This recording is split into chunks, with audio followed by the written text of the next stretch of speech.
Farlina binti Bapak Muhammad Matin saat ini harus dijaga dengan maksimal, sebab pada saat ini di diri Neng Dede Lina Farlina binti Bapak Muhammad Matin sedang banyak yang merongrong. Hati-hati Neng Dede Lina Farlina binti Bapak Muhammad Matin.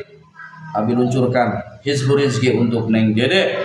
Bismillahirrahmanirrahim. Allahumma rabbana anzur alaina ma'idatan minas sama'i taqulu lana indal awwalina wal akhirina wa ayatan minka warzuqna wa anta khairur raziqin fatiduna wasala ya Allah ya Allah ya Allah ila in kuntum minaz zalimin ila in kuntum minaz zalimin ila in kuntum minaz zalimin ila in kuntum minaz zalimin. Allahumma rabbana anzur alaina ma'idatan minas sama'i taqulu lana indal awwalina wal akhirina wa ayatan minka warzuqna wa anta khairur raziqin fatiduna wasala ya Allah ya Allah ya Allah ila in kuntum minaz zalimin ila in kuntum minaz zalimin ila in kuntum minaz zalimin ila in kuntum minaz zalimin. Allahumma rabbana anzur alaina ma'idatan minas sama'i taqulu lana